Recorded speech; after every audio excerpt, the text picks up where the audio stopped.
about jobs? Jobs.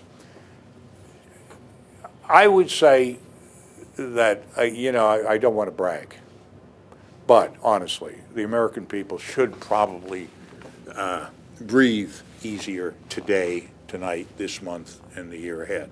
We have saved the economy. The economy now is not at risk. We have structured the financial system that the financial system is not at risk.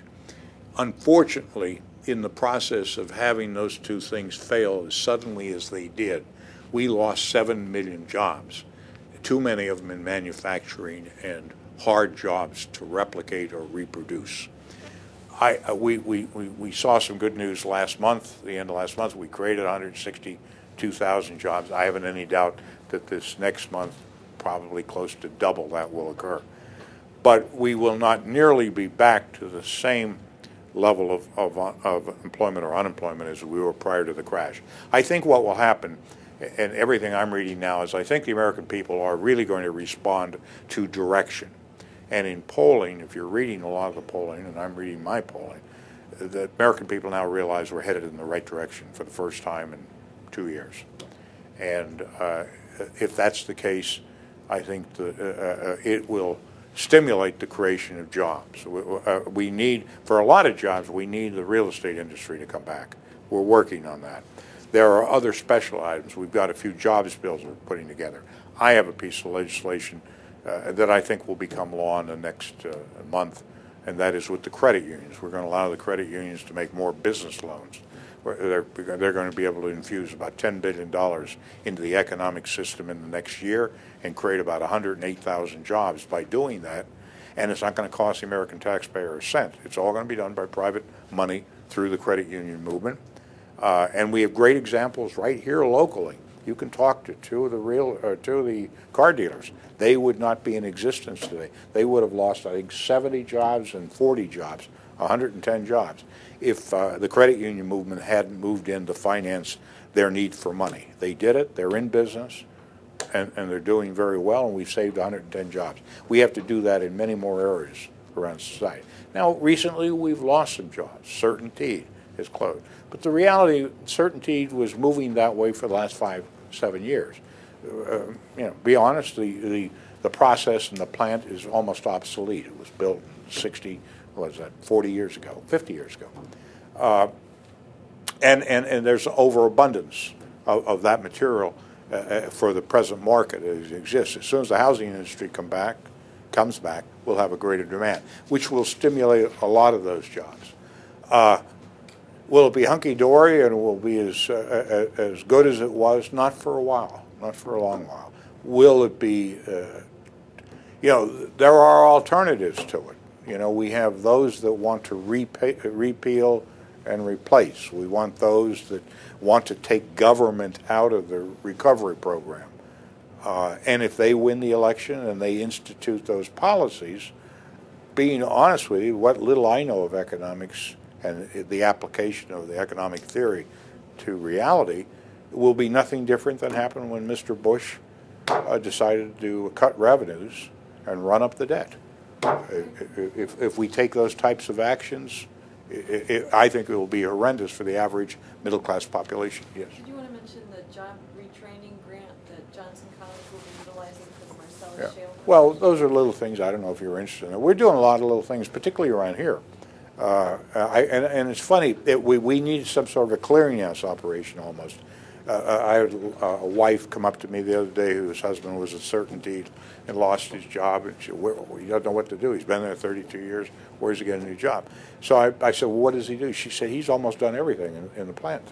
Well, then he must have probably worked with welders.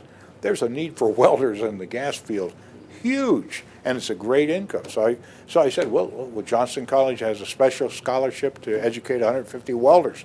Let's get him signed up if he's interested. And we're going to have to help direct that to happen. We've got a lot of work to do here. Our problem locally here is that we've got a problem, but also we have some God-sent things. And when you're looking at it from 30,000 feet, as I do sometimes in the country, I was with the State Secretary of Banking the other day, and we were talking about underwater mortgages and loans. In Pennsylvania, we're 48th out of 50 states in the union. Our loans, our mortgages are only 6% underwater. Now, anything underwater is not good, meaning that the mortgage is higher than the value of the home. But in California, it's 60% of the homes are underwater. And the frightful thing out there, and it's starting to happen, you just hand your keys in and you walk away.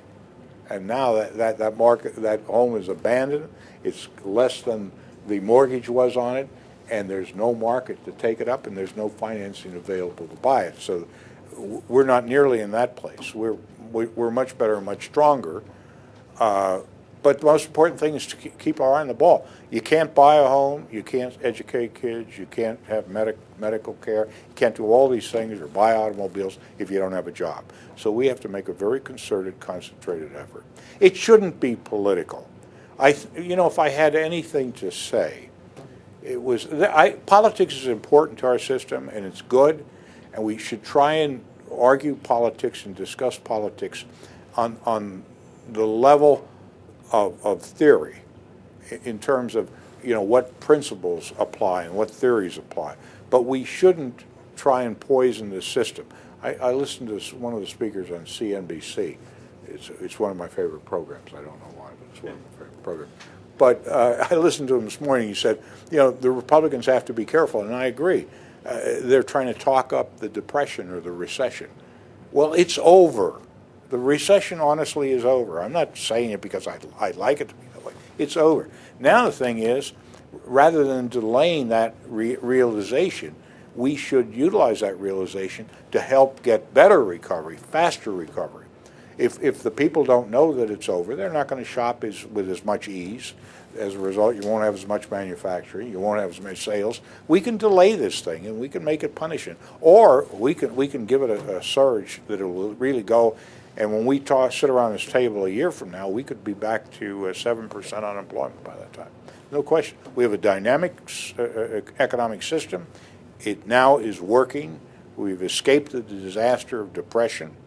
Now, the biggest thing we need is to get out of fear and fear itself, but I'd say get out of politics and politics itself. We don't need that. That shouldn't be part of the mix.